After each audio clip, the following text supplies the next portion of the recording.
चला तर शेअर मार्केटच्या चार्ट्सच्या दुनियेत एक डुबकी मारूया.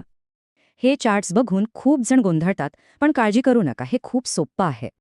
कॅन्डलस्टिक म्हणजे काय? सोप्या भाषेत ही स्टॉकच्या किमतीची संपूर्ण गोष्ट सांगते.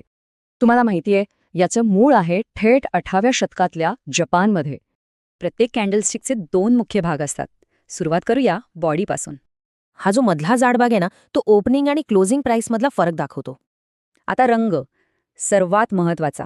हिरवा रंग दिसला की समजा शेअरची किंमत वाढलीये, आणि जर रंग लाल असेल तर त्याचा अर्थ आहे की त्यावेळेत किंमत खाली आली. जेव्हा कॅन्डल हिरवी असते तेव्हा बाजार तेजीत असतो, म्हणजे खरेदीदार जास्त सक्रिय आहेत. आणि लाल कॅन्डलचा अर्थ बाजार मंदीत आहे, म्हणजेच विक्रेते जास्त ताकदवान आहेत.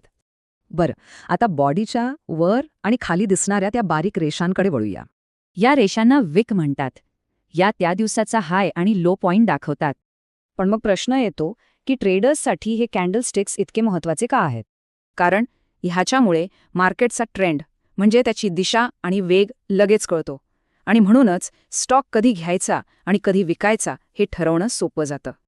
इतकंच नाही, जेव्हा या कॅन्डल्स एकत्र येतात तेव्हा त्या शक्तिशाली पॅटर्न्स तयार करतात. जसं की डोजी पॅटर्न हा बाजारातला गोंधळ किंवा कन्फ्युजन दाखवतो, तर हॅमर पॅटर्न सांगतो की मंदी संपून आता तेजी येऊ शकते.